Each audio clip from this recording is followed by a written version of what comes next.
Photography Daily is a Loading Zone production. I'm taking a walk today close to home, as I am over the Christmas and New Year period, really, along a path I do like. We've wandered along before, actually. I do like. It's between two villages close to me, the villages of Woolhampton and Brimpton. And it's quite a private path. Not many people use it. Perfect for photo walking. But I couldn't make my way along it last year. Certainly during the summer, it was completely overgrown with stinging nettles and various other vegetation that was just locked across the path. So I thought today, as I was driving out to take my photo walk, I thought, let me just try that path.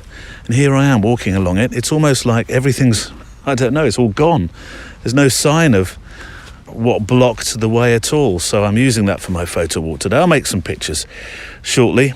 I had my booster jab last week, as you know, if you listened to last Friday's show. Pfizer flavoured this time. And I spoke about my experience last week on the more Patreon edition on the Saturday. But in essence, I had a vaccinator who stuck me in the arm, actually so professionally that I honestly didn't even feel it. I was beginning to think I hadn't actually had it, and that I'd been part of some kind of cruel placebo experiment. But by Saturday, my left arm, it felt like it belonged to a weightlifter. It was aching after 4 hours of grunting in the gym or something, and looking at itself in the floor-to-ceiling mirrors. Oh, look, have you grown? Have you grown? You just pushed your personal best. Have you grown? And then I just felt a little drunk for the rest of the day with none of the benefits. But the vaccinator, he did tell me that a man of my age, cheek, should feel shit for 36 hours. He was most certainly a tell-it-like-it-is vaccinator. And of course, I certainly milked it. Oh, please, family, I can't lift the kettle. Somebody make me a cuppa.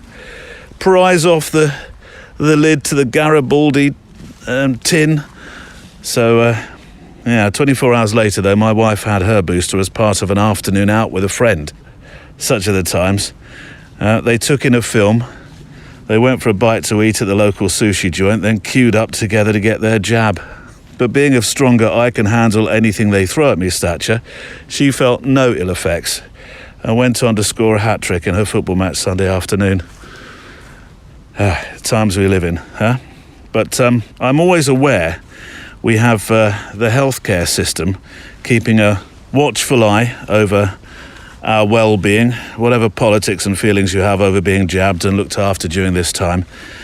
While we locked down, for example, I mean, we were safe in our house with a back garden, and the biggest worry we had was, well, aside from losing all our savings, and watching those gradually seep out the front door, was the fact that shoppers were buying up more than their fair share of bread and flour and toilet rolls. Do you remember that? Toilet rolls. Like gold, weren't they? Where'd you get a toilet roll from? Eggs as well. Next door, the eggs at our local shop, who we get on with really well. He was putting eggs in bags, brown paper bags. Don't tell anybody. Here's some eggs. And toilet rolls. I remember distinctly going to Hobbycraft, and when I couldn't find any toilet rolls, I went for the luxury napkins from the film Frozen with Elsa on the front. I shall say no more. But in a serious note, meanwhile, what about those who didn't have a home? In what we might view as traditional meaning of the word, those for whom cardboard and sheets of ply, a car, a tent, a sheltered doorway, was the only way of finding a form of lockdown isolation, shelter that would routinely be taken away by those with less, or those with a quarrel, or even those in a uniform who believed they were somehow cleaning up the streets. How did those living on the same streets we were told to stay off for this thing called lockdown, how did they live through this? What did they do? Where did they go or turn? Well, today's photographer guest can provide a pictorial and narrative view with his latest project called Home, the coronavirus edition, and a book called Division Street. Robert Gumpert is a very special human being, and he returns to talk about a most extraordinary photography project. Today on the Photowalk. The police have warned me over and over and over. The homeless are dangerous. You should not be doing this. The San Francisco deputies have done that. The SFPD has done that. And the Highway Patrol, California Highway Patrol have done it. They've all told me I am putting my life in danger. And I just don't see it. Robert Gumpert today on his latest photography projects, Home and Division Street. Quite the human story, and fascinating to learn about a photographer who proves to me that listening is as important as the making pictures bit. Stories of life told by photographers, and today more of your stories about what your photography means to you, why you make pictures, what you make them about, how your camera helps you to see the world. It's a very different type of photography show. Made out in the wilds, on a walk, me with my camera, you with yours, earbuds in, and a mailbag of letters, plus former guests and one new name today, with snippets of inspiration as we walk. I'll tell you about today's letter topics in a moment. First, though, lend me a minute so I can share something about those who support this photo walk. My friends at mpb.com are very precious to this show. They are the #1 platform in the UK, the US and Europe when it comes to buying and trading or selling quality used kit online. They help photographers like you and me to tell our unique stories by giving us a safe place to buy, trade and sell the kit you need, and in doing so you're part of the sustainable circular economy. Episode 273 yesterday was a very different kind of episode where I actually took you on a visit of their warehouse in Brighton, the UK one, or as I called it, the Aladdin's Cave of Kit.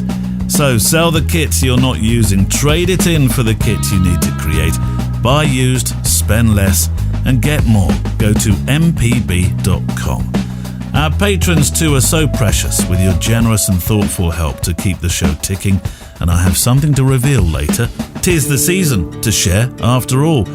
Right, today in the mailbag, more thoughts from you about 2021 going into 22. Some frustrations, but equally some really important lessons learned about social media in particular. We'll be talking about building your own website for sketchbooking your pictures as opposed to using Insta. The pictures that find you, i.e. what we seem drawn to as photographers that perhaps we'd never planned to make pictures about at all. And we'll talk about getting out of the what's the point feeling. Celebrate some 365s and the amazing places you've been visiting in the cold and devoured by fog. Calling all nemophilists, it's not as bad as it sounds. And we've got some thoughts about guests in particular. Shall we walk then? Coffee and Garibaldi's packed? Check. Boots on, laced up? Check. Warm walking pants, trousers, call them what you will? Check. Spare batteries? Check. Film and cards? Check. Earbuds in? Check. Lens caps off? Let's walk.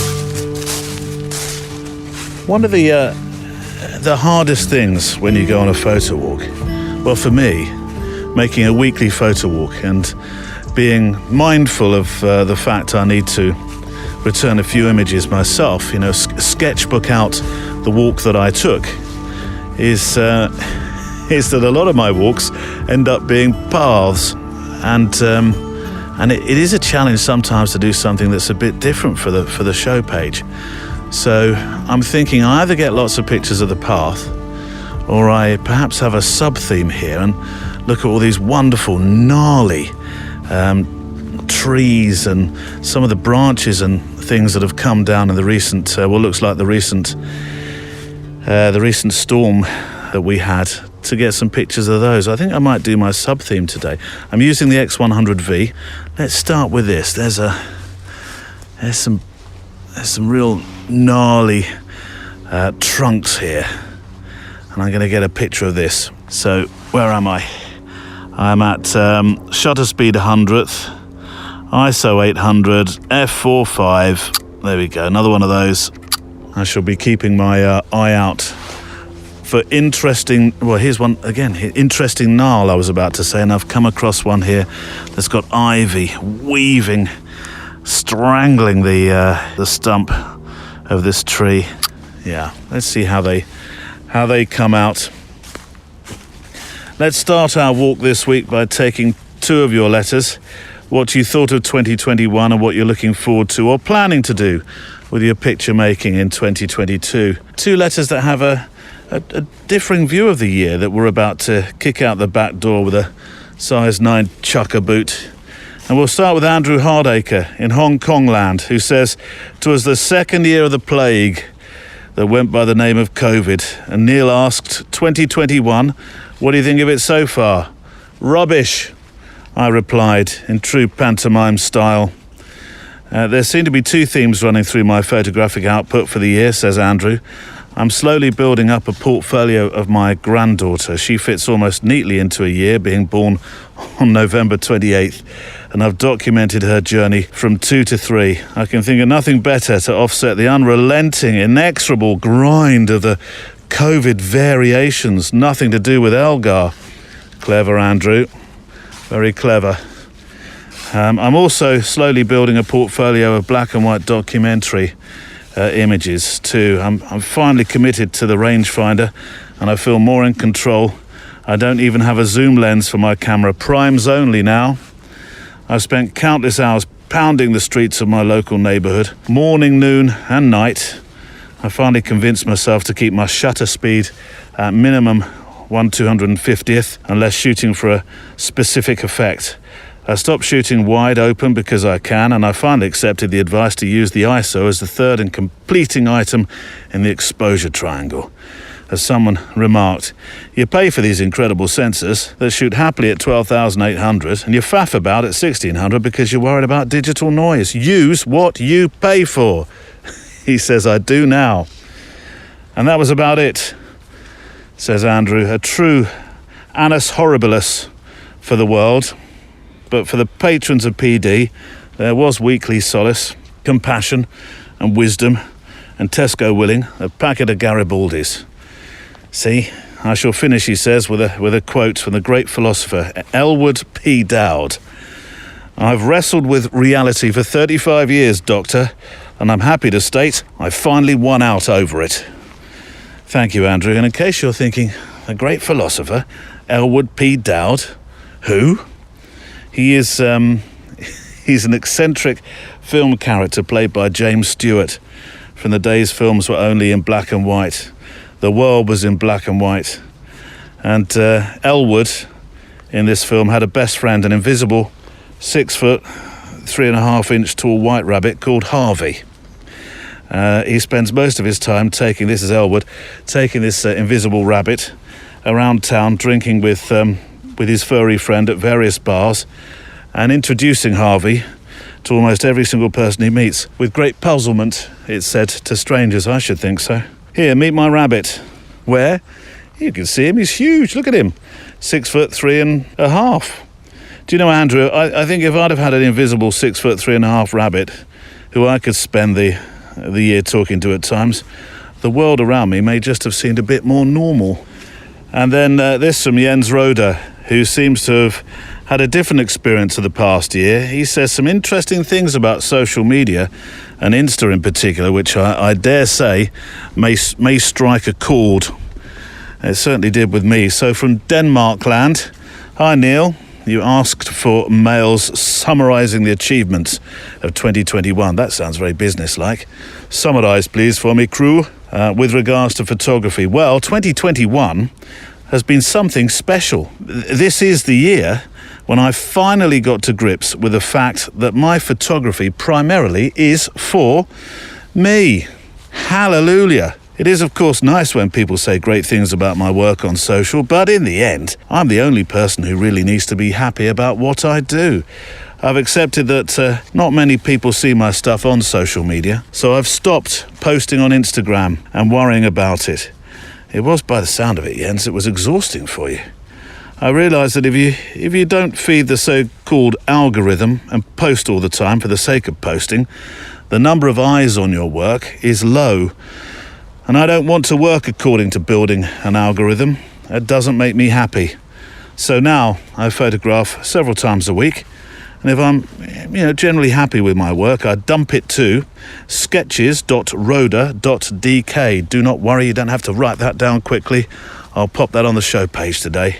And I control how often I post and what I post. So it's a raw dump of my sketches, hence the name, made through the camera. And I don't use time explaining what the photograph is about. I'm, of course, trying to become better all the time. The primary method is to learn from my mistakes, and there's still lots of those, he says. Well, join the crowd on that one. Combined with inspiration from photo books and podcasts, Instagram, YouTube and the like. In the new year, 2022, I plan to make a post on my main homepage, which is roda.dk, ROHDE, once a month, where the highlights will be shown and a bit of context given to each photograph that I decide to show. So the sketch website is for daily dumps of my pictures, and a more curated selection once a month is on the main site. Jens Roda. Yeah, Jens, perfect. The idea of having a general sketches place, which I suppose some people would use Instagram for, but now you're not worrying about the amount of likes and having to... I'll let you into a secret, Jens. It's probably not a great secret. I'm sure I've shared this before. That whilst people spend so many hours looking at all the hits to particular pages on their website and studying it and then worrying about it and going to bed thinking, how can I get 3 more on that page and a handful more? I don't do that with any of my websites. I could, and you should, Neil, probably, some people are saying, go and look at all that, but I just don't. I find that as exhausting as you find Instagram and looking at the like numbers, the numbers of likes and those following and having to become a crowd pleaser. Right, some inspiration. Jens, perfect idea. I think having one site for your sketches, one site that then you can take some of those sketches that you want to talk more about onto, and I look forward to seeing the site grow in 2022. So inspiration then, yes. Do you remember earlier this year, I talked with the YouTuber and photographer Johnny Keeley, who'd been making a series of YouTube films on those infamous Instagram changes of 2021. I remember actually, isn't it funny how you remember? I remember talking about that and walking across this water meadow. You might remember me saying, "I can't get through this." So yes, I recall that moment. One of the thoughts he had was about the sheer amount of great content that there is out there, and that we should enjoy using the platform for what it is rather than get too caught up worrying about the numbers, because all that content, it's a smaller slice of the cake, isn't it? And Jens's mail has reminded me of a moment during our chat when it dawned on me just how important it is to enjoy posting without thinking you have to feed the algorithm for likes. I think that for the most part, people who are creating good content are really just suffering from the massive saturation of great content on Instagram. It is on every doorstep of Instagram, there is incredible content, and it blew up recently. That great content just exploded, and it's everywhere. Amazing photography everywhere. I've become, quite awfully desensitized to it. I remember even just 2 years ago, I would see a photo and I would stare at it for a very long time. Whereas nowadays, I don't look at it for so long because I'm like, oh, that's that location. Oh, they've taken that shot. I think people discount that far too often. If I see a shot from a particular location in the UK, I've seen it before. I've taken that photo, and lots of people took that photo before me, and now I know how they felt when they saw my photo. And I'm not a location snob. I think that if you're starting out in photography, definitely go and photograph these amazing locations that have been done time and time again, because it's really fun. It's easy and it's fun, and it's just such a buzz. That's Johnny Keeley. And I suppose in many respects saying, stop expecting follows and likes as there is so much good stuff out there, he says in underlining fashion. If you want to post, but do it for you though. However, I knew there was a but coming, Neil. Yes, there's a however here. However, on the show page today, I'm going to embed, as of the time of this show, Johnny's latest film about Instagram, which is called How to Stand Out on Instagram. Quick tip, which means it's one of his short films, 4 minutes, 18 seconds, actually. And he deals with someone from his mailbag who wants to build followers and is frustrated that it's just not happening for his travel log account, which, let's be fair, travel logs, even during the times of COVID, is a pretty saturated area, isn't it, really? So, I mean, this is the sort of antithesis, really, of what we were saying a moment ago, but I thought you might be interested to see it, particularly as Johnny has some interesting thoughts on what to do when you feel you've lost a little of your mojo during the pandemic, lost a little, perhaps, of your creative way. It's on the show page today, so do go visit the show page. I had a few emails of late saying that you listen to the show, and then later when you have some time, that you go and open up the web page and follow the links to those that we talk about, the pictures that we share. The show's Facebook group has been alive with wonderful pieces about your photographic life and your thoughts and feelings about making pictures. So thank you very much to those that belong. You can join. It's a private Facebook group. We have two. We have a Facebook page and we have a Facebook group. If you join the Facebook group, then you'll no doubt join in with conversations with people like, well, you're about to hear. Vinny Giannino in the Facebook group had this to say about the past year. He says, I've been in a photography funk, he says, for most of 2021. I've tried to stay engaged by listening to podcasts and watching videos, but it's almost like work to pick up my camera, and I can't figure out why. I stared at my camera today while on short vacation. I picked it up and I just made a picture. And, you know, it wasn't anything like work. And I hope I'll remember that moving ahead into the year. Vinny added to this with me. He said, I'm starting to get out of the what's the point phase. I'm starting to remember that since there's no pressure, it's all about having fun with my photography. I also have to get out of my head that I don't need to be as good as anyone else to have that fun. And that's starting to creep back into my brain. Could be the pandemic got to me. Could be the feeling of inadequacy compared to other photographers. Or it could be things that I haven't figured out yet. But I'm not going to force it. And I'm going to try and change my mindset.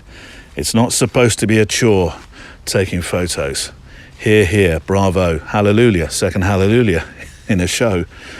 You know, Vinny, I think that follows on so well from last week's show talking about imposter syndrome and negative thoughts.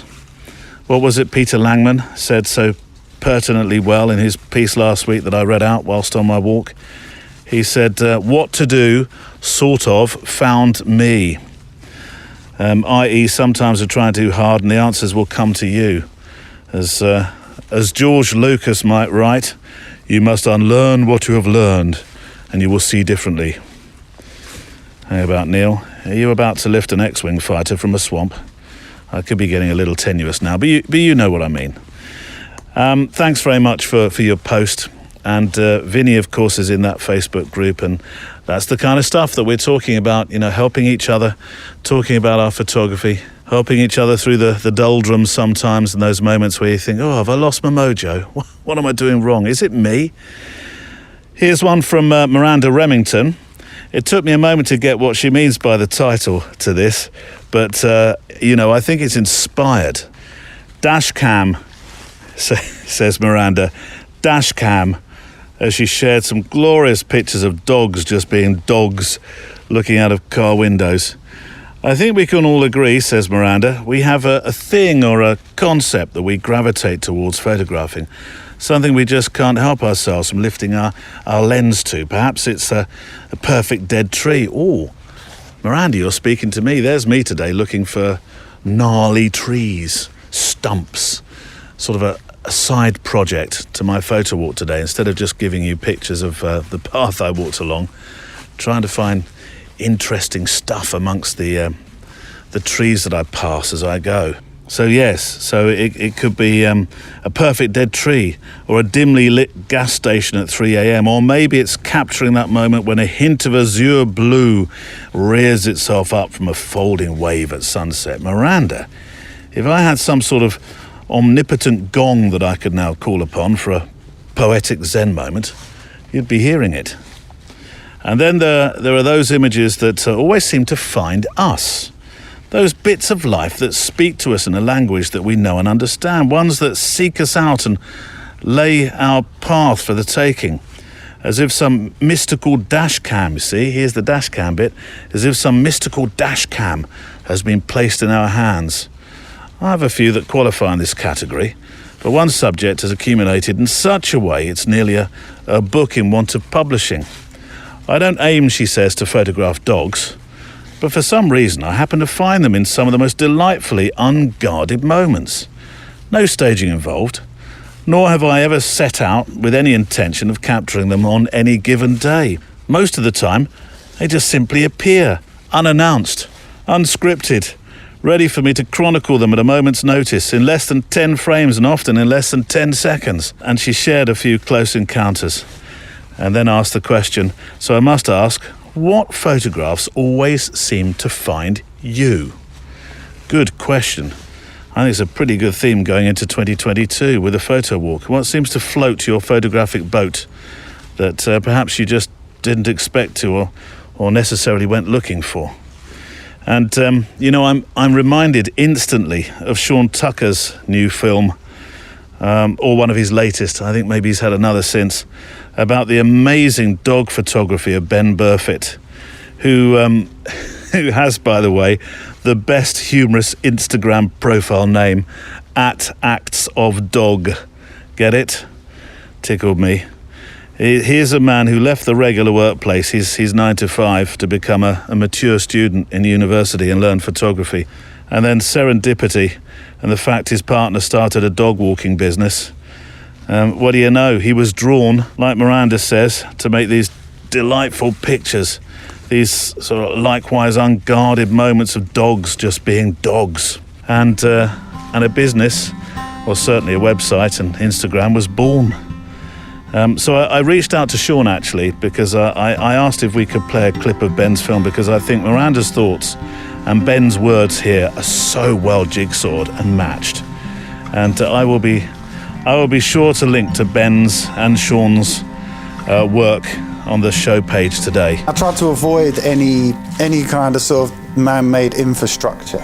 Almost like when you're looking at the images, I kind of wanted it to look like this is the dog world, like, you know? This is dogs in the dog world doing dog stuff. Because I think the dogs in the human world has been done really well by other people, you know? Like you say dog photography, I was like, oh, Elliot Irwin. And that very much is dogs as human companions. And this is dogs as dogs, like, you know, I think someone said, that it's like Winogrand or someone, that if it's a street photo, you should be able to smell the street in the photo. And I kind of took it off. If it's a dog photo, you should be able to smell wet dog. You should be able to smell the dog breath when you look at that. Do you know what I mean? That was part of my rules. Like, if you can smell wet dog and if you can smell dog breath in the photo, like I've done what I need to do. Do you know what I mean? And also, like, when I'm looking at images, I'm like, if it looks anything like a calendar picture, if it looks too sweet, like it's out. Like do you know what I mean? That's not for me. I mean, I would say to anyone who's looking for a project, like, look at where you are. Like, look what you can do easily. Do you know what I mean? Like, if you're looking to do a project and you're thinking, oh, I'm going to travel an hour every day, or I'm going to travel 2 hours, and I can only make a good project if I go to abroad somewhere. Or like, it's quite tempting to think that. Like, I think I used to think that. Like, I need to go to these places where the amazing stuff is. It's like, actually, I think the key really is making some good stuff out of everyday things, you know, like making the most out of what you've got. And everyone's got something that they do, or the way they see something that's completely different to the way anyone else does. And that's the good stuff. Do you know what I mean? Like, if people can just shoot what's around them, what's kind of unique to them, their unique way of seeing things. You know, photograph the same bus stop you go to work at every day. Do you know what I mean? After 2 years, you'll be the best bus stop photographer there is. Ben Burfitt. I'll link to that film that he features in with Sean, and I'll link to Ben's sites as well. My guest, Robert Gumpert, in a moment, part 1 of 2 parts today. I've come to the here's a stream. Yes, earlier during the year I couldn't actually get up the path, but the time before that we were struggling to get rainfall. There was no water in the stream at all. This is the here we go, the most relaxed sound of the day. The stream.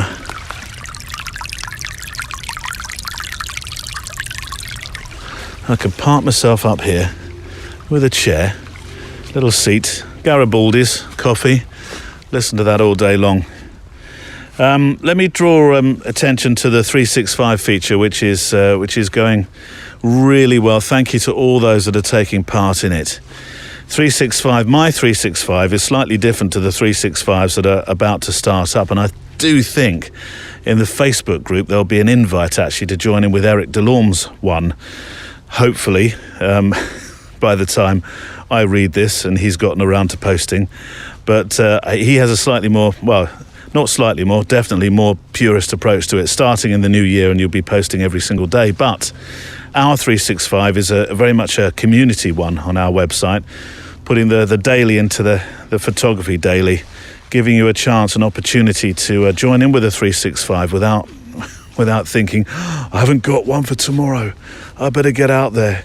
It's 11 o'clock at night and I haven't got a picture. Yeah, I know for the purists, the 365, it's a fantastic thing to do. I've only done it once, and I've done a couple of portfolio ones as well. But yeah, so as I say, Eric will post. If you would like to take part in Eric's, then you'll find a post on that in the Facebook group. But our own 365 has, I think, it's been fantastic.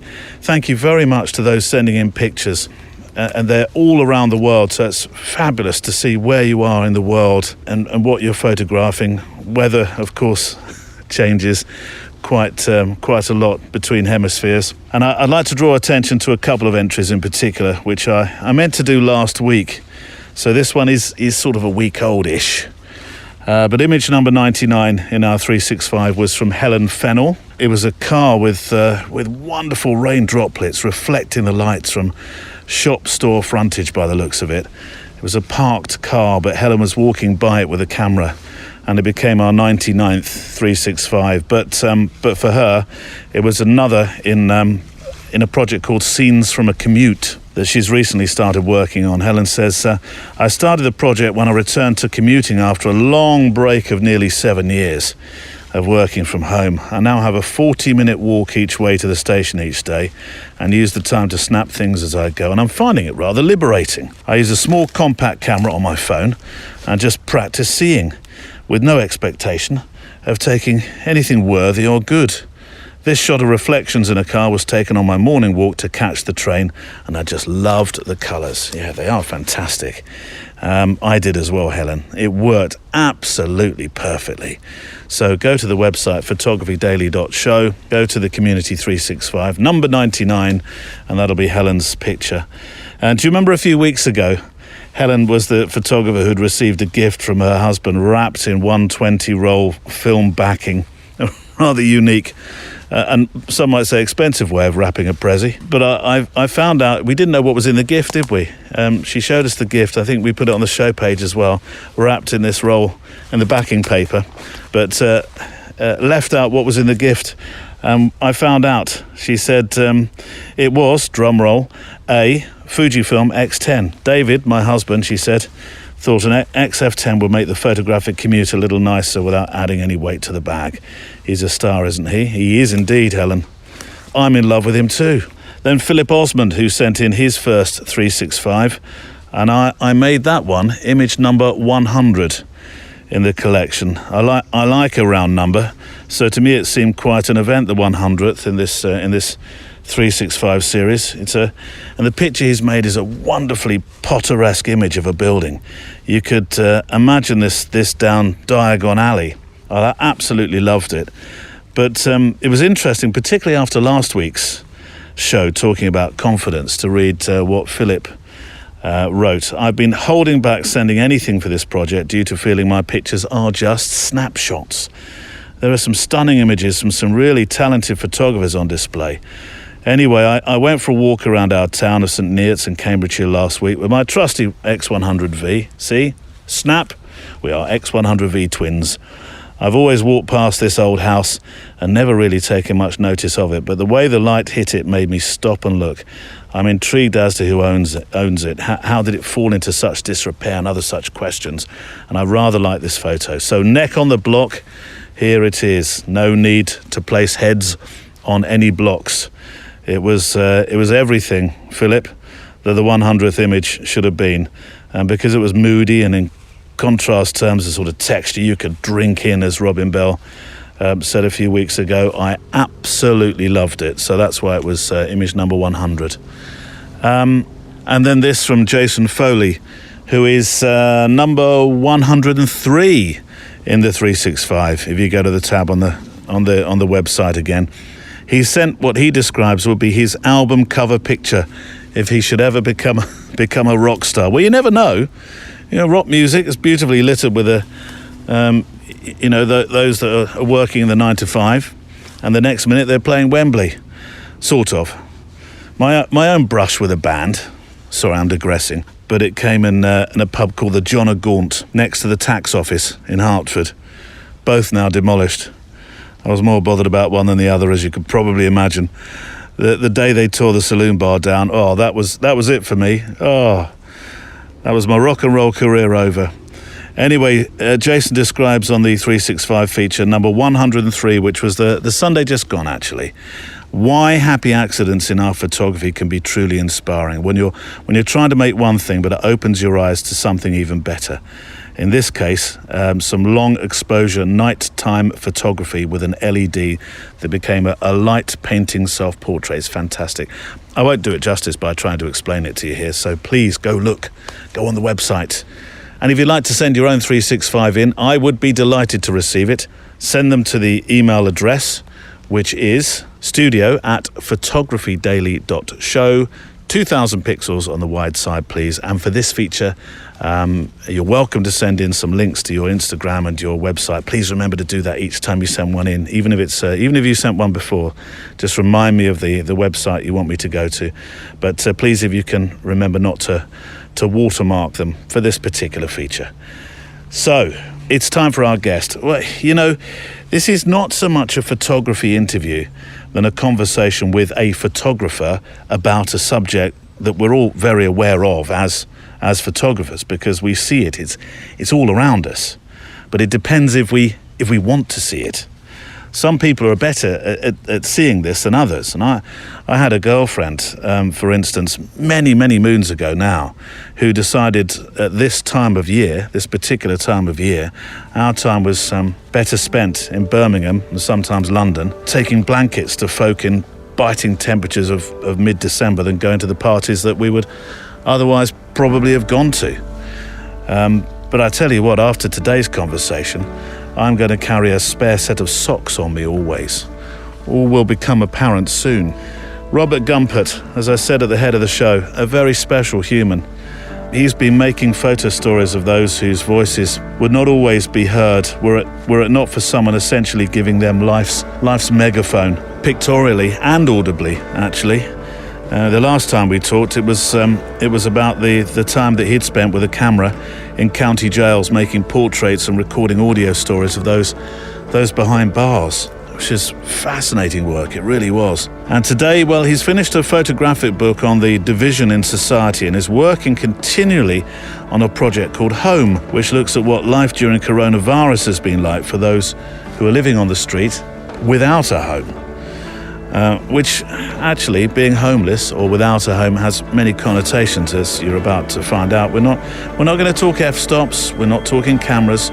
We're going today to talk about humans in two parts, with a photographer who, as I say, I think is a rather special human in himself. This is Robert Gumpert. Robert, last time we talked in detail about the extraordinary work of yours in county jails, telling the story for many years of those behind bars. And that was a coming together of stills and sound. But this time, two projects with a common theme, which has led to the book I'd like to talk about with you called Division Street. But I'm going to start with Home, the coronavirus edition, which is where you photograph those who, when towns and cities locked down, literally had no place to lock down to. What happened when the lockdown happened is that you not only had folks on the street who weren't really locked down and were always exposed, and then you had things like congregate shelters, which are basically the big dorm rooms, and they got closed down and everybody got thrown out. But there was no place for them to go other than the street. So more and more tents began to show up. The city was not happy about it, but they also had nowhere to go. So what they would do is they come through and disrupt the encampments. So, if you will, the very people who you looked to for compassion and help were essentially trying to airbrush those who didn't fit with a cookie-cutter ideal from the so-called picture. Well, they do sweeps. Right. They call them sweeps, or they call them homeless resolution, which is like an amazing term to me, because essentially they have no way to resolve folks on the streets situation other than to tell them that you have to move, and you don't move now, we take your stuff, and then you can move, or you can move all your stuff now, and then you're gone. But one way or the other, you're going to be gone. And it's the way it is because the city has nowhere near open facilities to house those who don't have shelter, even in the worst of conditions, which are these like massive congregate shelter situations where you go in and all there is a bed, and then 6 feet away from you is another bed, and you have to be in by a particular time and out by a particular time. So as a photographer then, how did you get involved in this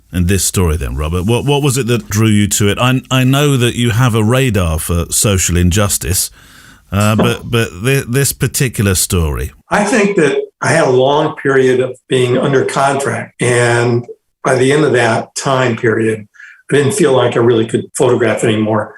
And so I began to walk. I left the contract behind, and I began to walk the streets just to learn to take pictures again and to find a new project, not to replace the jail, but the jail had kind of gone past being a project. It's what I did. Saturdays came, I went to the jail. It was like a job.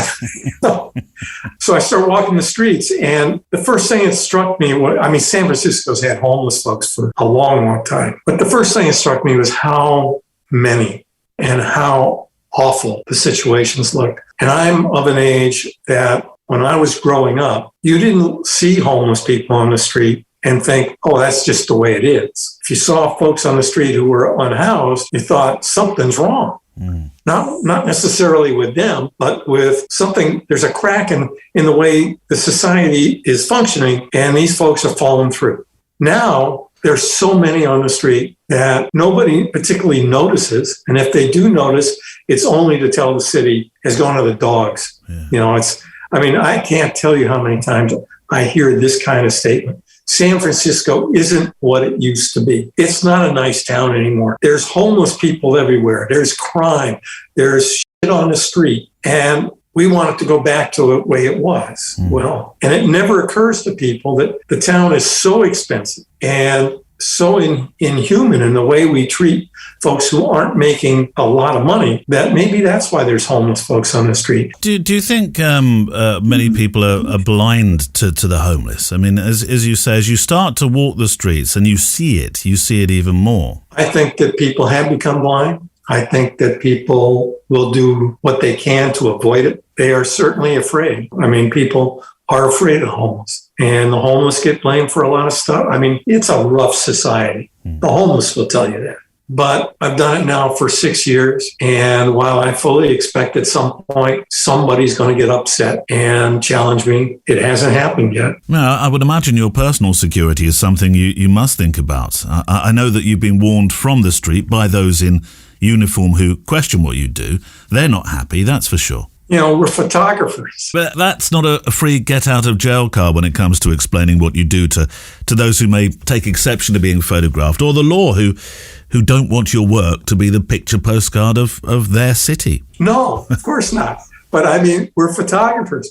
We're always, it's in our, if you're this kind of photographer, which is a documentary photographer or a journalist, you're kind of always where you're not really supposed to be. Even folks, I came out of labor, as I mentioned before. Even when I photographed labor, I wasn't meant to be in a coal mine.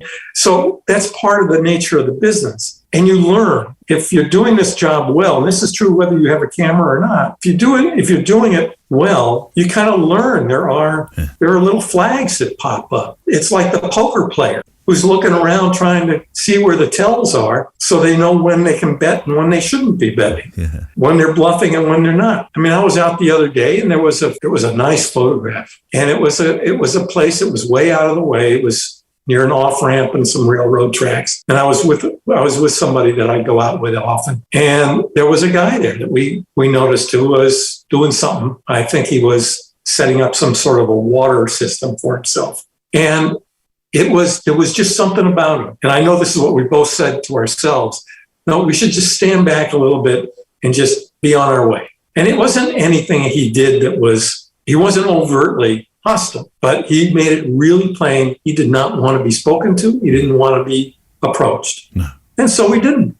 Poverty tourism in the context of photojournalism is a horrible expression, I know, but it's a term used to describe those who choose the homeless or the disenfranchised as easy shock value for platforms like Instagram and so on. I'm sure you've seen the sort of thing I'm talking about. You've made your life and your living telling stories of those who otherwise don't have a voice.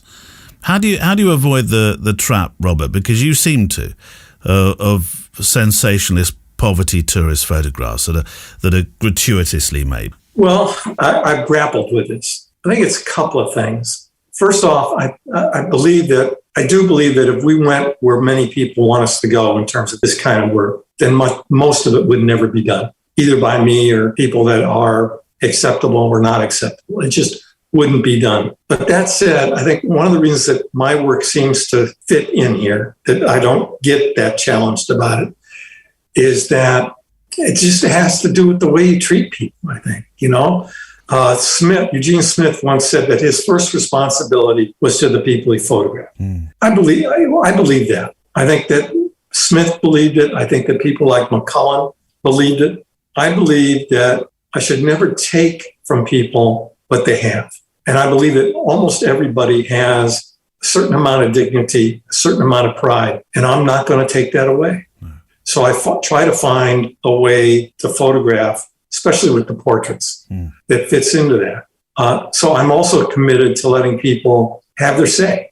I also know that that's not always possible in journalism, but I'm not doing journalism. I'm on nobody's deadline but my own. So if I want to give people a lot of time, that's fine. I mean, if they want to take a lot of time, that's fine. By the same token, I'm not going to give people dignity or pride that they don't have. I also believe that the story, and this plays into the larger frame of the book, I also believe that you have to put people in context. You have to give them context, not for them per se, but for the viewer. So folks on the street are living in really bad conditions.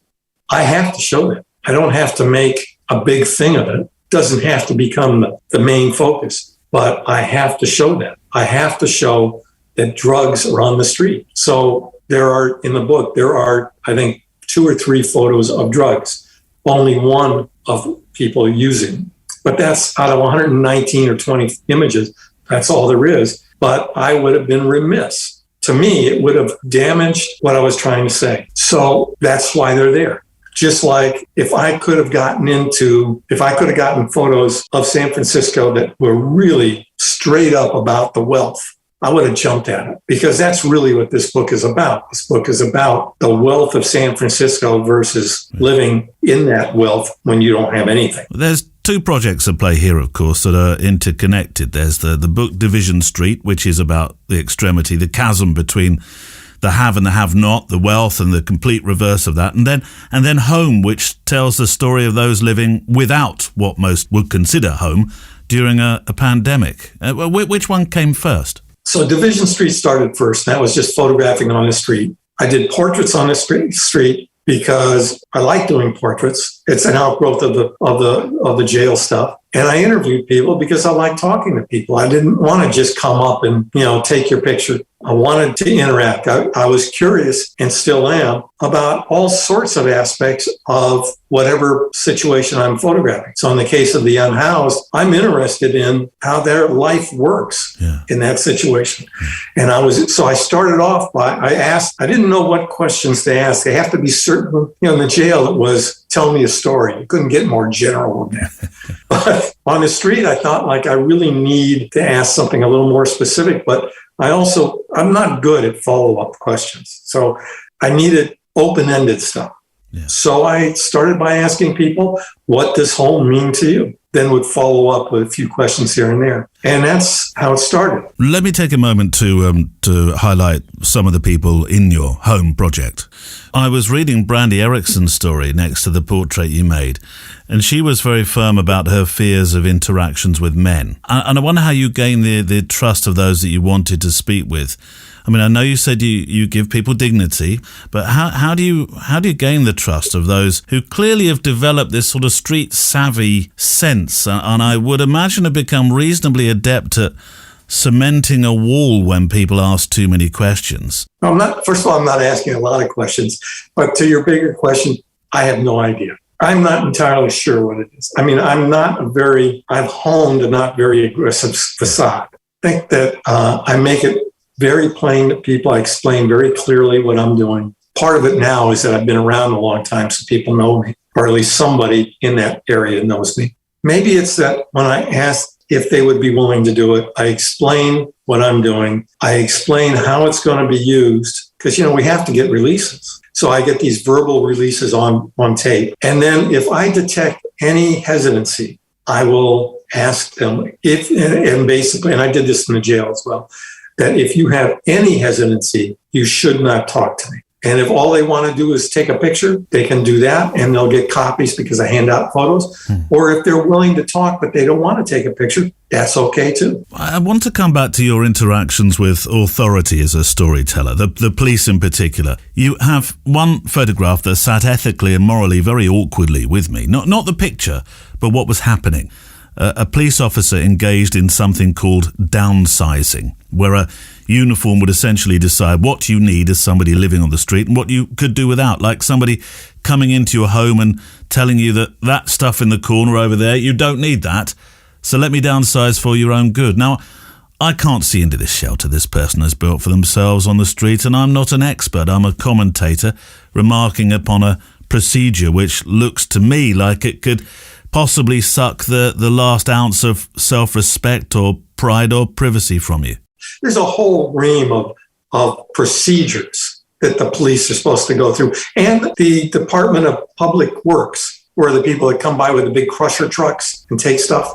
There's a whole overview of rules. So you have to get, the city has to give people a 72-hour notice that they're going to come in and what we would call sweeps and what they would call resolutions or cleanings, sometimes cleanings. Sometimes the city will come in and just tell people you have to move your stuff to the other side of the street and we're going to clean and then you can go back, which is not a bad idea, especially if it's done on a routine basis. Because then everybody knows it's coming and they can move, they can get ready, all that kind of stuff. So the police give 72 hours notice, and the police and the Department of Public Works comes, and they are supposed to do a thing called bag and tag, which is if you can't get your stuff out, we're going to take it, but we're going to put it in a bag. It's going to have your name on it, and we're going to take it down to an area where it'll be held for, I think, 30 days. And after 30 days, it will either be thrown away or sold. Right, sold. And some people, frankly, some of the unhoused were using it as a free storage system.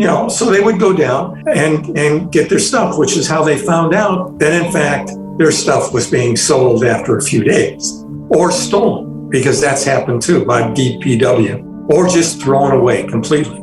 I am told that there are businesses now that keep tabs with DPW, and when big ticket items are taken, they find out and they make bids on them. So that if somebody gets their RV confiscated, which happens, and it's supposed to be held for 30 days, if it's an especially nice one or decent condition, somehow they get sold. But what do the police think of you and your presence and being able to make pictures of these moments like downsizing? The police have warned me over and over and over, the homeless are dangerous, you should not be doing this. The San Francisco deputies have done that, the SFPD has done that, and the California Highway Patrol have done. They've all told me I am putting my life in danger, and I just don't see it. My thanks to Robert Gumpert, who returns shortly, and I'll link to his work and book in our show notes today. Let me come back to books in a moment, actually, because that reminds me of something I need to tell you. But on my Photowalk today, I thought rather than just take lots of pictures of a path, I'd set myself a slight challenge. I'm not sure I'm rising to this challenge well for you. I'll put my sketchbook pictures, as I always do, on the show page. But I thought today, actually, I'd try and make pictures of these extraordinary trees and the shapes and the gnarly sort of flavour of them. Here's one in particular. Let me get a picture of this for you. So, with my X100, as I said before, actually it's getting a little bit darker now. ISO 1250, f4.5, shutter speed 100th. I love the really rich greens on this fallen tree. The mosses devoured it. Fabulous. I see another one. It's a tree or something winding itself around this tree. Here we go. This is very alien-like. It really is. Again, it's shapes today then. It's shapes and texture. That's what I'm making with my sketchbook images. Fabulous. Right. Yes, books. Yes, Simon Baxter's book is out. Bought myself a copy. Christmas present to myself. I'll link to it on the show notes. Simon has been such an inspiration to me this year with his woodland photography and his personal story. So if, like me, you want to understand a bit more about him and devour the photography, which is amazing, fantastic photography, within his first book, his debut book. So proud to add that to my collection. You can do, and I'll put the link on the page. So where have you been walking and making your own pictures? Let's have a couple of letters, and we'll start with Lynn Fraser, who's been making some extraordinary pictures on the Isle of Harris, which is a wonderfully magical place to visit and make pictures. Just before I read you Lynn's letter, a few Harris need-to-knows. On the west coast of Harris lies some of the most spectacular beaches of Britain. In the north, the terrain is rugged, mountainous, and has a lunar feel to it. Some of the oldest rocks in the world being dated at some 3,000 million years old. How on earth do you date? How do you carbon date? Is it carbon dating? They're found on the east coast. The area is known as the bays because of the many small, quiet inlets. These inlets are populated by small villages, each with their own unique character. Harris also has a very impressive distillery in Talbot. Is it Talbot? Can't be Tabot, because Tabot would be two B's, and this is one. Talbot, the main village on the island. Where do I sign for a visit? This sounds fantastic. Every distillery, by the way, I hear, every whiskey distillery seems to have its own lucky cat. Cats are treated like VIPs at distilleries, and there's a very good reason, actually. The cat gets the two things it wants most in life: a warm place to sleep and a ready source of food. And the distillery gains a very effective rodent control system. See, there's method, isn't there? Where there's barley, there's mice. And mice, as any keen observer of wildlife will tell you, they breed like, well, rabbits. The Glenfiddich cat. I remember the Glenfiddich is a distillery. I must have visited this with my parents, so this is going back years and years. So this cat will no longer, this particular cat will no longer be with us. It did have a name, I can't remember it, but it had this this reputation. The tin roof on the distillery there, it would sit atop the tin roof and literally drink in the fumes from the process, and apparently it would get drunk on the fumes and would roll off the tin roof, eating, I suspect, into its 9 lives. Anyway, Lynn, back to your pictures on the show page today. Hello, Neil. Here are a selection of photos that I took over the weekend whilst visiting friends on the Isle of Lewis. We went one day to the Isle of Harris. Now, Harris and Lewis are together, aren't they? I have got that right. There's are they part of the same island? Well, you'll correct me if I'm wrong, I'm sure you will. We went to visit some favourite locations: Luscantire Beach, Northton Salt Marshes, and an abandoned house on the southeast coast. Unfortunately, our plans the following day on Lewis were thwarted by driving rain. I managed to get a shot of one of the many peat bothies scattered across the moors, but got drenched in the process. And then had a play later in the day with ICM and some fulmars. Birds, aren't they, Fulmers? Yes. To be honest, I was. It was more about just getting outside and using my camera, which has languished in the camera bag for too much of 2021. Having said that, I'm pretty happy with what I've got. You should be. These are fantastic pictures. I will, of course, share them on the show page today. And Matthias Fox has been out in the mist. I'm waiting for my misty walk. I really am. But I never seem to. I haven't got my letters together on the days the mist is down. I think, oh, quick, get out. Oh, the letters aren't ready. And then the mist is gone. So I will take a misty walk, but it never seems to come at the right time of week for me. Hello, Neil, says Matt. I hope you're doing well. Inspired from your walk at Sherwood Forest. I took a walk in the woods lately. Pretty dense fog enhanced the atmosphere quite a bit. Please use the images if you'd like to. Or if I'd like to, you bet. Of course I want to. They are on the show page today, and thank you for sending those in. Best regards to Matt in Germany land. The final of the 6 has a real gem within it. There's a tiny deer that's looking toward you, Matt, isn't there? And it looks like it's going to walk off into the mist. Fantastic. Just so special. And I'd say, Matt, with some of the pictures that I've seen of yours lately, that you're becoming a true, wait for it, Matt, a true, I'm pausing a bit because I'm trying to remember how to pronounce this, nemophilist. Nemophilist? It is nemophilist. Your pictures of the woods are another level, they really are. Some of the stuff I've seen of yours of late, truly wonderful.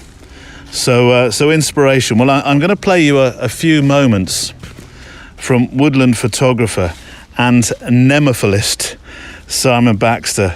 Simon again, Neil, I know. I've been so inspired by him. I really have, to close the year. Since I've mentioned his book, and we're talking about woodland photography there with Matt, of course, a moment ago.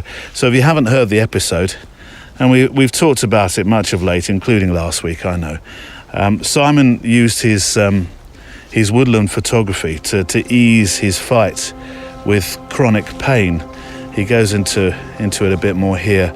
But for all his reasons that woodland photography has become his thing, this is the wonder which has most certainly rubbed off on me, as you'll know by now, of somebody who's just so really passionate about being in nature, photographing something that, well, it may not move at 100 miles an hour, but it has its own complexity. And certainly, speaking as a photographer, me this is, who does have to photograph things that move and change quickly, being in woodland, often for these photo walks, has introduced and I mean this, an almost meditative-like state to making pictures on occasion. So here's Simon explaining for us both, Matt, what a nemophilist is. I think it's defined as a haunter of the woods. A haunter or a hunter? Yeah, it's just someone who I think has an affinity for woodland and just enjoys spending as much time there as possible, and obviously gets some sort of very fulfilling reward from spending time there. I think that's where the deep sense of satisfaction comes from. Having spent time in woodland, discovering that through a process of trying to manage chronic pain, and that realization that spending time in woodland offered a type of genuine distraction that nowhere else offered. So photographing the wider landscape was great, but it wasn't distracting. Whereas woodland is incredibly complex. There's lots of different forms of stimulus in terms of sight, smell, sound, but that's constantly shifting. So with every single step forward or step to the side, visually, aesthetically, everything's shifting all the time. It's chaotic. There's a lot to consume. So to try and make sense of that with the camera is quite a task, really. So it needs your undivided attention. So your thought processes start to shift away from the stresses of everyday life, away from pain. When something has such a profound effect and a positive impact upon your life, you become very emotionally invested into it. So it develops into an empathy for the places that you photograph. And that empathy then inspires you to learn, because you care about the trees, you care about the woodland because of the impact they've had on you. They're in tandem. You're learning how to make sense of it photographically, but what helps to inform those decisions is learning about the trees, learning about that space, what it means. Why does that tree, why is it formed in that way? What ecological significance does it have? Why is that stuff growing in the understory? What does that mean? And it's just incredibly rewarding and inspires you to go deeper and deeper and deeper. I don't think I will ever tire of listening to or playing inspirational clips from Simon Baxter. I'm so pleased to have spoken with him during the year. He's been a personal inspiration to me, pictorially and with his story as well. Just fantastic. Next week, by the way, is a different kind of photo walk. It's next week is a different kind of photo walk. It's the Christmas one. It's Christmas Eve. Well, you don't have to listen to it on Christmas Eve. I appreciate that there are many people around the world, not everyone, yes, but many people around the world that might be slightly busier or too busy to take a photo walk with me on the Christmas Eve. So save it till the Christmas day. You might be thinking, enough of the turkey, please, for breakfast and lunch and dinner. I just need to go and take a photo walk with Neil. There we go. Perfect excuse. So, Christmas Eve will be a different kind of photo walk. And then I'm taking a short break of a week, though I think I'm still going to do a more episode for the patrons, maybe a short diary of the Christmas period. But I do want to do a Christmas Eve walk where I play back some of my favourite inspirational clips from the past year, as played as we walk, celebrating the super guests that we've had and the unwrapped gifts that they presented in the form of photographic advice and experience. And then we'll take a break for a week. We'll be back on the 7th of January, and for that I'd really like to hear about your picture plans for 2022. And I want to thank you really for taking this photo walk to your heart this year, because over the last 18 months or so of the podcast's life, we've created a tapestry of different kinds of podcasts, straight interview pieces. We've had photo walks without the inspirational clips. We've done all manner of things, and then we've eventually weaved our way around and found this format that has now stuck, the photo walk. There is a part of me that thinks, I wish we'd called it the photo walk as a podcast. But thank you for taking the photo walk to your heart, and also a big thank you to our patrons. I look at the podcasts around me, and I'm going to share something with you now, and I wondered whether I should, but I'm going to. Many of the podcasts I listen to, there's so many different kinds. I listen to sports bar shows, politics, news, many interview shows. I don't necessarily listen to the type of adult conversation about what happens at number 32 when the lights go out, but they exist. Gossip shows, I've listened to a few of those this year, and I look at their patron support, which is hug with an E on the end, huge. And I wonder what audience size they must have to create patronage support that large. But we're a modest crew, you and I, and I've never shared figures, but I will today because it's that time of year. And I have had several emails from photographers listening about starting their own patron schemes in 2022 to support their art. And I might come to that as a letter in the next month or so. So it seems poetic as we, nearly hit Christmas. We're so almost at our 200th patron. And, I'm proud of that. I am. It's brick by brick by brick by brick, in a very, very niche kind of show. There are, of course, many more who listen to the show, of course, yes. But having that core number of patrons who like to support the show, to do more, to become more, to grow, to be, something that can provide inspiration and a voice for photographers across the world who like this different kind of show, this gentle, this walk, and then guests as well, is truly heartening. So from me, thank you so very much. 2022 is a year of plans, and many of those are strongly tied to the fact that you and I go for a wander together with our cameras. And somebody did ask me the other day, they said to me, do you really imagine that you're with one person? And I say, of course I do. Not just imagine, I believe. That's what you say at Christmas, isn't it? I believe. Show your button. Believe. So if you'd like to join the patrons and help the show do more of what I think is starting to do well emotionally and mentally for photographers, then from the price of one high street coffee per month, you can.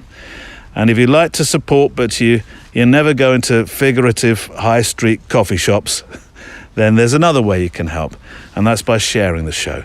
Popping it onto your feed, talking about it on social, sending it to a friend. But how do I do that, Neil? I'll tell you. Just go to the website, photographydaily.show, and take the URL, just copy-paste the URL from the latest episode. You'll see an episodes tab, and then pop it into your feeds, particularly if you're a member of Facebook groups with lots of other photographers. It's lovely if you can share the podcast that you listen to and why you listen to it. So we have to have a patron of the day at this point, and that is Rasmus Christiansen. And I shall link to your work today, Rasmus. You're another one of our wonderful supporters from Denmark land. I am, honestly, Rasmus, I am that close to raising the red and white Dannebrog from my decommissioned chimney. I've shared your Insta link, but on the front page of your website, and it is on your Instagram as well. Whoa, that picture of the small wildlife island in the mist on the lakes in Copenhagen, just such serenity, really. It's one of those pictures that I personally see which makes me say physically out loud, "Ooh, yes," in a well-intentioned, if not slightly odd-sounding outlet of emotion. So, thank you very much. You are our patron of the day. Right, Robert Gumpert, part 2. Well, we've kind of found his two projects, Home and Division Street, melded within my conversation. We're talking about being without a home in San Francisco, one of the most expensive cities in the world to live in, I should add. But photographing that division, showing the reality, being a photographer, actually, this is important. Being a photographer on a mission to tell a story, which I don't know whether that makes Robert, if he's listening now, feel a little uncomfortable. I don't know whether you want to be described that way, Robert, but I really think you are. A mission which seems to me to not end, to continue offering a voice to those you photograph, which is a gift we have as photographers, but some use that so exceptionally well. And my final focus guest of 2021 who does that is Robert Gumpert. This extraordinary project of yours today we're talking about, Robert, Home, the coronavirus edition, and your book, Division Street, which we'll detail a little more in this half of our conversation. The black and white pictures are so potent, portraits where faces are carved out in the available light, and the care and the dignity you give when making these pictures of people on the street who are sharing their without a home stories. But then every so often, there's a very different documentary image, not of a person, but of a facet I might not otherwise consider. And there's a picture here which is striking for its simplicity. And we often talk on the show about the word story and whether it applies to every picture. But this picture, this simple photograph of a deceased rodent, a dead rat, signalled a whole other problem those in houses with lockable doors and shutters knew nothing about, in that the rats went looking for a different food source from those less likely to have a plentiful supply, sadly. Yeah, and was told the rat population increased in part because there was no food being thrown out by the restaurants. No. So the rats have to go someplace else to look. On the other hand, I interviewed a family that made pets of the rats. They were perfectly comfortable. They said, rats they're like pets. They're just trying to survive like we are. So we give them food and they leave us alone. There was an interesting quote which certainly stopped me in my tracks, a quote that you'd gathered from 1997 when Texas executed Robert Madden. He requested that his last meal be donated to the homeless, and it was a request denied. Have you been surprised by the attitudes uncovered by your piece? I haven't been surprised by the attitudes. I've been surprised, I live in San Francisco. It's a town with a certain type of reputation. Yeah. A reputation that I think was somewhat justified 35 years ago when we moved here. But I have been surprised by how broad those kind of feelings are. And frankly, I don't think it's because there's so many homeless people on the street. I think money, this type of extreme money that is prevalent everywhere, but very prevalent here, corrupts people. We come to Division Street then. It's not simply the strong title for a book.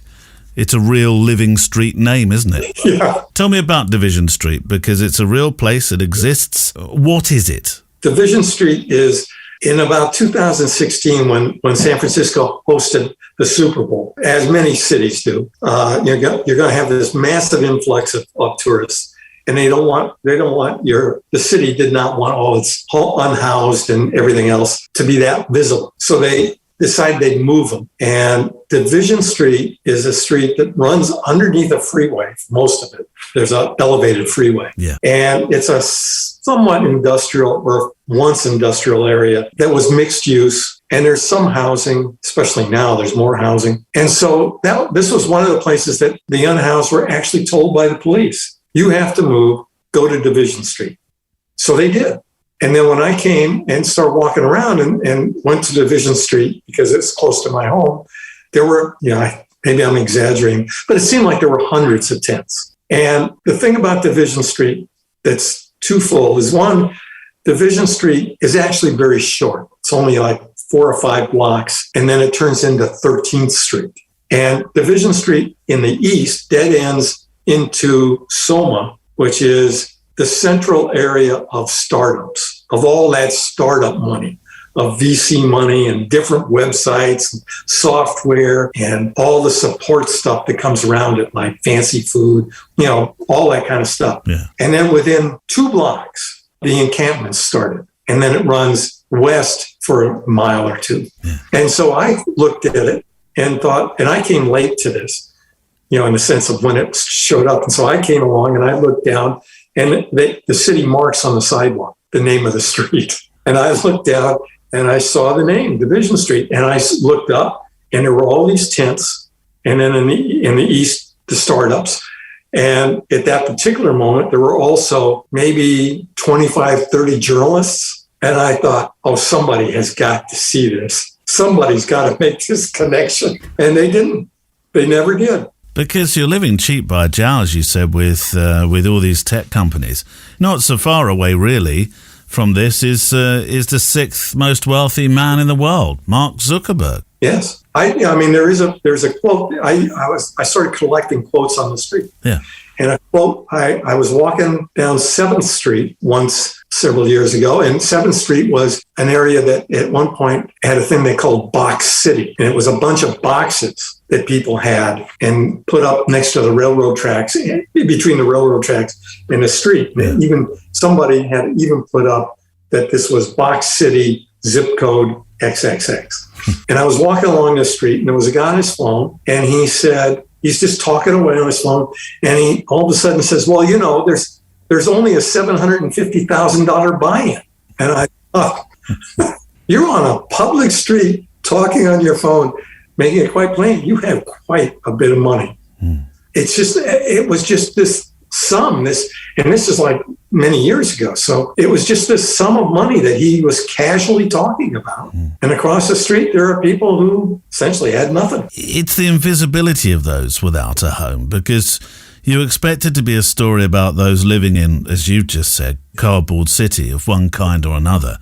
But it's not, actually. You have people living in their cars, people staying overnight in their offices, or just endlessly riding a night bus. That's what I found really surprising. Homelessness, or being without a home, is multi-tiered. It's not just one thing, of course. No, people are couch surf. They don't have a fixed abode. Cars, tents, sleeping bags, boxes they construct. The unhoused tend to encamp. You want to have some stability. So they'll tend to encamp. And when they encamp, they have tents or some sort of makeshift structure, and they watch each other's backs. Somebody will watch while somebody else goes shopping, or you have social service dates you have to meet. And then the city comes in and takes it all, breaks up the encampment, which means they're destroying community, and takes much of it. And what happens when they do that is that people tend to scatter throughout the neighborhood and start living rough, either with blankets or sleeping bags. And is sometimes in hidden areas, which would be little pocket parks in the bushes, or sometimes just in doorways. But they don't encamp. They're individuals. And that's much more dangerous, both for them socially, but also just for health reasons. It's much more dangerous. The people you've spoken with and photographed were asked that question, what is home? For example, I've got 3 here. Monday, 45-year-old man, homeless since the age of 14. Home, said Monday, is a place where people I care about are, my friends. Gina, 39, who lives with her son Gerwin, 11, without a home on and off now since 2017. Home is a place, said Gina, where you don't have to move every day. Caleb, 60, without a home for 49 years. He said, he couldn't really say what home was because he'd never been inside, but he did suggest it's a big box with heat in it. What's affected you most making this work? Talking to those without a home, learning their stories, learning about the plight, spending time and taking time to really hear each of them. What's affected me most is the overwhelming sense of community amongst everybody. Even that if they have it for a short period, because they tend to be, the situation is tends to make you nomadic. Yeah.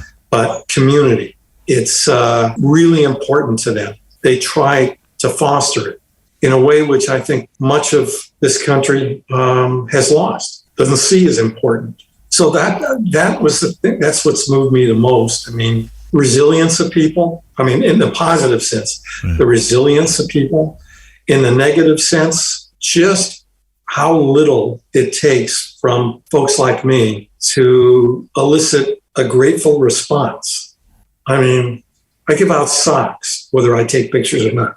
I give out socks, or I say hello, and people are like shocked. Is that what you take with you? You always take socks? Oh yeah, they're in the camera bag. Wow. Yeah. It seems so obvious when you say it. 2 pairs of socks. 2 pairs of socks. Yeah, 2 pairs of socks. It's a creature comfort. It's a creature comfort. Yeah, I asked. I mean, it's not out of nowhere. I asked, what do you need most? Yeah. And most people said socks. Division Street, having a book seems somehow there's quite a finality to producing a book. Division Street, there's the work done, but I sense this is the start of you working more here. Well, the project certainly is not over. I think that, like the stuff in the jail, project in the jail, it started out, it was going to be some sort of a documentary thing, whether that was an exhibit or a book or a couple of articles, and then I would move on. And then it wasn't. Then it just kind of continued on. I suspect that that's exactly what happened with this project. Yeah, I started it. I was going to do a book, or I was going to produce a bunch of stuff. It was going to be an article, which it became in Harper's, and then it was going to be a book or an exhibit. And that seemed, at some point, I don't know exactly why, but I became very determined that it would be a book in a way that I never was with the jail stuff. But now it's over. The book is done, but the project's not. The project is still going, right? I mean, while I would love to find another project to do, especially since I'm out of the jail, this project will continue, but it will change. So currently, the way it's changing is that I'm working, while I'm not employed by or working in conjunction with, I work with and make available material to these advocacy groups, either for whatever it is they need. Hopefully that's going to have some sort of an effect. I'd like to try to maintain my distance to remain kind of like a trustworthy documentarian. You're supposed to be not associated with anything. Yeah. But I would like to see the work used in that way. And it's often nice to go out with people, with somebody else walking around. Sometimes it gets a little tough, not in a sense of fear or worrisome, but just you go out for an hour, 2 hours, 4 hours. It's a lot of walking around. It's a lot of talking to people. We're still in the pandemic, and people, I'm not immune. It's the same thing for everybody. People are hurting. The psychological stress is a lot. So it's nice to have a partner to go out with it. And because in this case, the woman is an organizer, an outreach worker, an organizer for the Coalition on Homelessness, she has more pointed questions than I do. My questions are almost all around, I guess, broadly speaking, cultural things. I wanted to know how disputes were settled. Where you go to the bathroom, how you find a bathroom, where do you do your clothes, what are relationships like? All good stuff and all stuff they can use, but it's not specific to whatever the issue of the day is. And the issue of the day currently are these no place to stay, and yet and it's a pandemic, and the city is pushing people around. I mean, I wouldn't doubt, see, it's clouding up again, it's going to start raining again, and I wouldn't doubt that today or tomorrow the city is going to be out on sweeps, closing people, taking people's tents, making them move in the middle of a pandemic with no place to go in the rain. It's just, it's just inhuman. I don't know how else to describe it. It's just inhuman. My thanks to Robert Gumpertz, and I'll link to his work and his book, Division Street, of course, today in the show notes. A very different kind of subject matter in many respects. Talking a little less about the photography and a little more about the subject, which kind of goes hand in glove with a final mail this week, which is from Graham Patterkind from Maryland. Graham Patterkind of Maryland here, Neil, which I appreciate puts you in a difficult position. Is it Maryland land or Maryland? As we've already adopted land into our state name, you can decide. Just a short note to say thank you for being my walking partner of 2021. Photography for me is like oxygen. Just ask my family. I'm more likely to go out without my wallet than my camera. Discovered your podcast late summer, and a thought for 2022 since you were asking for them. I wonder, and you might want to throw this out to your listeners, whether all your guests need to be photography based. It would be great to hear some artists, perhaps some writers, some street graffiti-ists, if that's the term, even comedians as a left field suggestion, people who fit the creative mold who may just be half decent photographers too. Do you know, this is very similar to a conversation I've had with a few people of late who've said to me, I wonder if there are TV actors or film stars that, and that is a little bit entertainment based, I appreciate, but the conversation was that are into their photography. I'm sure there probably are. But as Graham says, otherwise, as you Brits say, as you were, I'll still be there in 22. All the best, a new patron. Yes, you are as well, aren't you? Graham Patterkind, thank you. P.S. Don't be offended. Tried Garibaldi's, hated them. In the same way, I don't understand, though I know it's a cliche, warm beer, ? I'm not offended. I know it. I know fly biscuits, as they've been called this year, and warm beer, although I'm not doing warm beer at this time of the year. Yes, I know that it's not everybody's. I know it's not everybody's. I was going to say cup of tea, being very British, but I do like the idea. I think some kind of relevance to photography or making pictures is probably a good thing within it. But there are so many fascinating stories that can equally become something that inspires you to go make some pictures. I am, for example, a massive fan of David Sedaris. Who I heard funnily enough, on a walking show on Radio 4, hosted by a terrific host called Claire Balding. She went for a walk with David. He's the American humorist who now lives in the UK, actually, and he spends his spare time thinking whilst cleaning rubbish and litter from the paths, or as you would say, sidewalks. He's a phenomenally interesting guest. Somebody like him would be fantastic, although I'd feel like I was kind of doing what Claire has already done if I went for a walk collecting rubbish with him. But he's a very, very funny man. I don't know, maybe he's into photography. I should just write and find out. It's a thought, and thank you for them. Right, play out time. Maya Osakovitz. Now, I've played Maya before. I really like her music. Have I played 2 tracks or just the one before? Possibly 2. But I'd like to play you another one today. This is a song as we finish our walk together, making some pictures. I'm still looking for interesting bark and gnarly trees to make my sort of sub theme that I set myself today on the photo walk. So whilst we still make some photographs together, to close the photo walk this week, here's a song called It's All Right. Is it alright if I stay today? Is it alright if I stay today? Take my time, far behind, leave my pride. Oh, is it alright if I stay?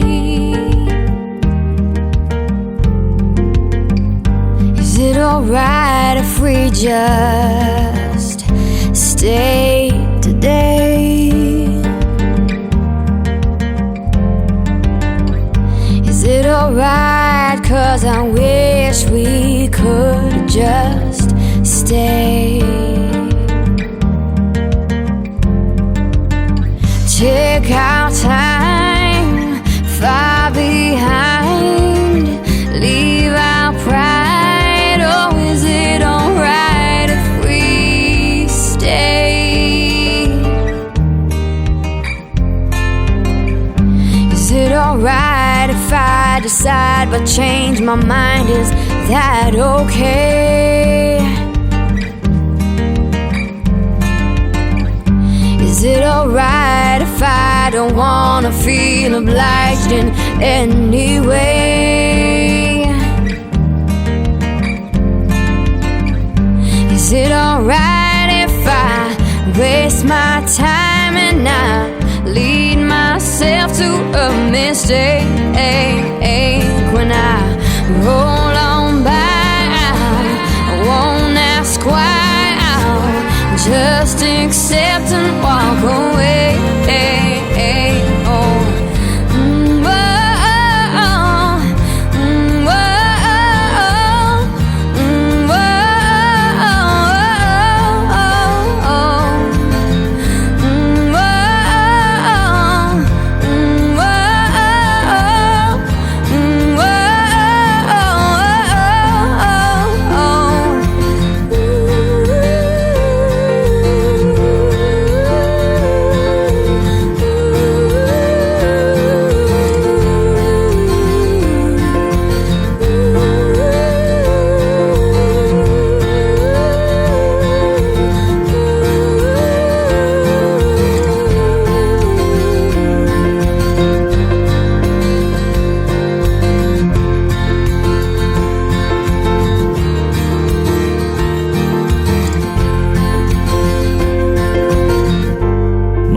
COVID's playing us out. And that's it for this week. My thanks to Robert Gumpert, Johnny Keeley, Simon Baxter, Ben Burfitt, and my friend, as he famously says, Sean Tucker, and those who are patrons, which you can join through the link on the website, photographydaily.show. And for those wonderful supporters who are, tomorrow we're going to be talking about a Gratitude 365, a somewhat different idea and take on a photographic theme. Barney, the Photowalk dog, has had his second jabs, though he did give me a very funny look when the vet MOT'd him. I'm prepping my hazmat suit for the last wedding before Christmas, and in the new book feature, Pictures on a Page, there's an image haunting me from John Bulmer's The North. That's tomorrow in the More Show, only on our Patreon channel, which you can join via the website, as I said, and support the show to do more for you in 2022. Next week, a Christmas Eve special, which you can hold on to for a festive walk at any time over those days if you need to escape doing the washing up. I'm going to take you on a walk and revisit some of the guests who've shared their inspirational words over the last year of the show and Photowalk. Music on the show from the incredible artlist.io, and I look forward to photographing with you, hearing from you and talking with you next time. Excuse me. Oh, Carl. Yeah. Have you forgotten that I exist? No, of course I haven't. Well, don't seem to have been on the show for 3, possibly 4 episodes now. People might start to miss me. I've not thought about it that way. Is it because you got a dog? No. I know I'm about to be replaced by a cute factor of Barney. No, Carl, you're as much a part of this family as anybody. Well, I just thought I'd rear my bonnet here and remind you that without me, you wouldn't be getting to these photo walks. Very good point. You seem a bit grumpy. No, just don't want to be taken for granted. All right, Carl. Merry Christmas. Humbug. Photography Daily is a Loading Zone production.